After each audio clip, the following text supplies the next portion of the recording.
Hi there guys, my name is Jamie Boyle and you are watching Steve Rafe's YouTube channel. Right, so the reason I'm here and we're going to have a little chat was I had the pleasure of writing Steve's book last year, Every Boy's Dream. Yeah, some of you may have read it, some may not have.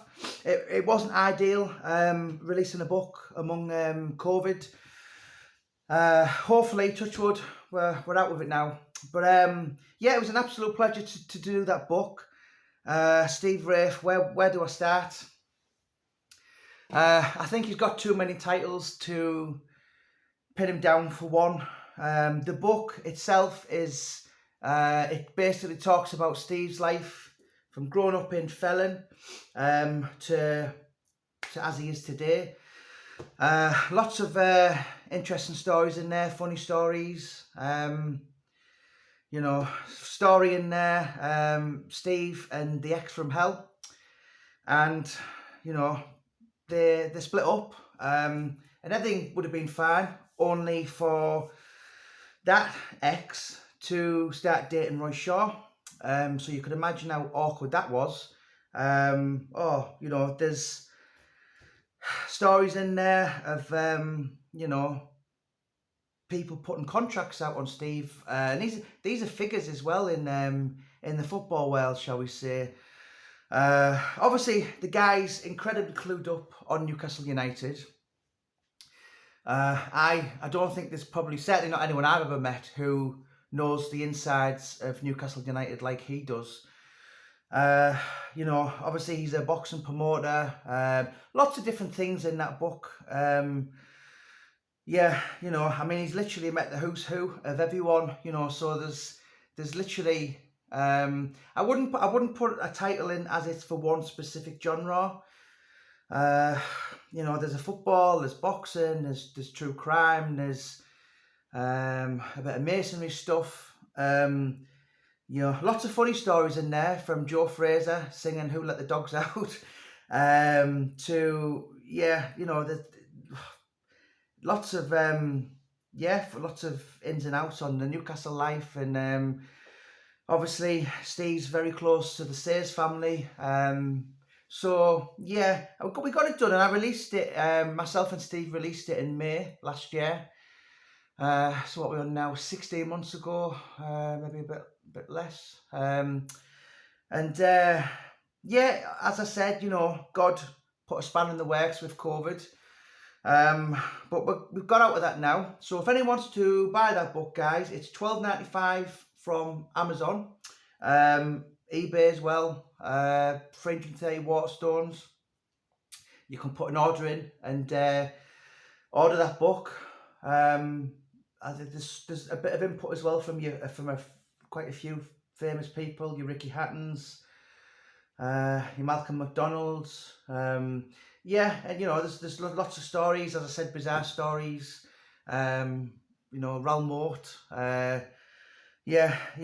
Newcastle's an interesting place, and as I said, I think Steve Rafe, I've said it in the past, Steve is a guy that probably knows everyone, certainly in the criminal world, and in the football world in Newcastle, and obviously he's a boxing promoter. So when you've led the life he has, and you've come among all these different types of characters, this is why for me with Steve's book I was kind of I was really interested. He's met literally everyone. There's lots of funny stories in there, guys. So yeah, listen, I'm sure Steve's going to put the link in this video. So if you click on the bio, I've got a channel. My name's Jamie Boyle. Steve will be putting the link in for that also, Warcry Publishing. I think in November, I was talking to Steve this morning, we're going to be talking about possible book signings. Obviously we haven't had a chance to do anything. I know he mentioned the Irish Centre of some sort, but it's actually one of my biggest books, and when I say that, I mean in volume. I think it was something like 91,000 words.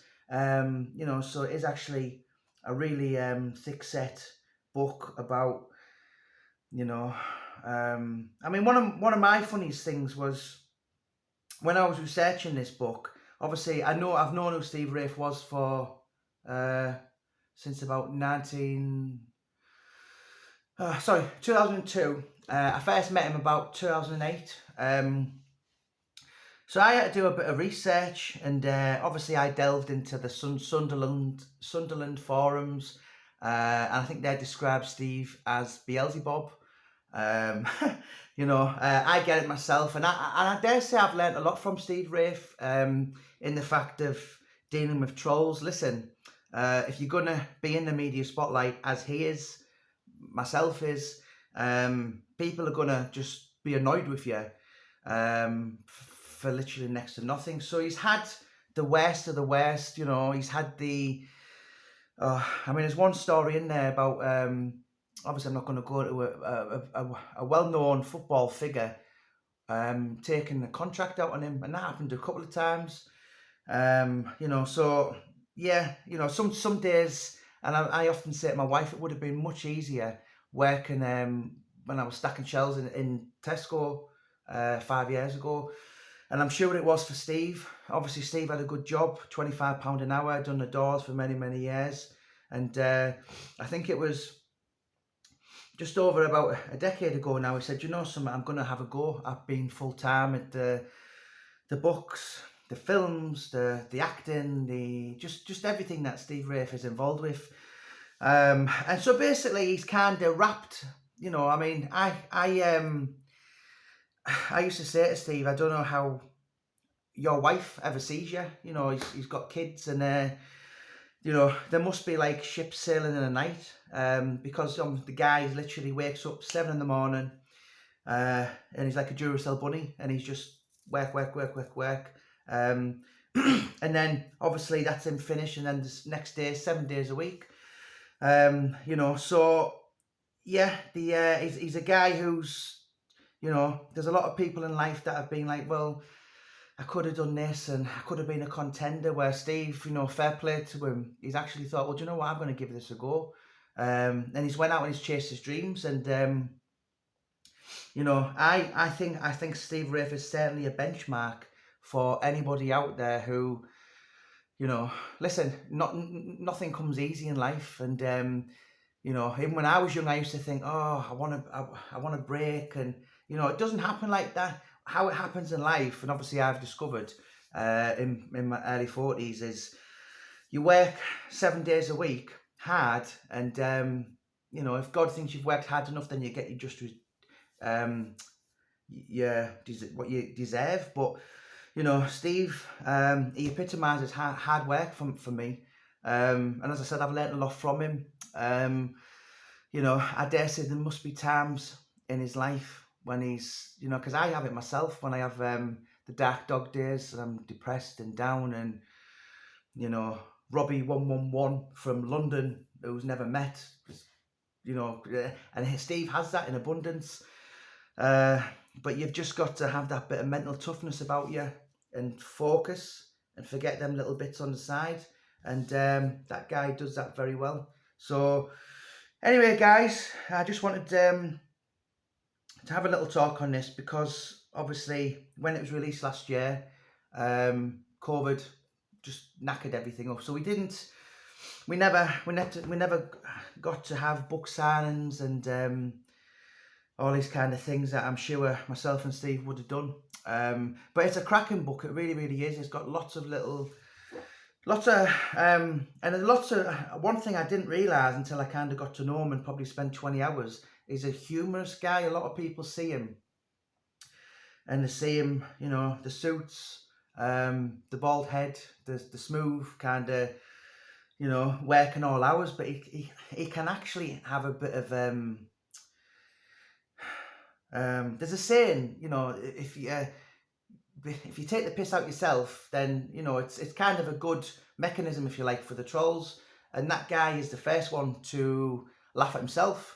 And obviously I've learned a few things off him, picked up from him, that normally years ago, or maybe even a couple of months ago, I'd have been like, oh, why doesn't anyone like me and all this? Well, you know, I remember having this conversation with James English not long, and he said, you know what, these people are just mad losers. You've just, if you want to be anything in life, you've got to forget these little voices in your head. And you know, there's a saying that never take advice from someone you wouldn't go to advice for. You know, but listen, everyone knows who Steve Rafe is in the Northeast. It was an absolute pleasure to do his book.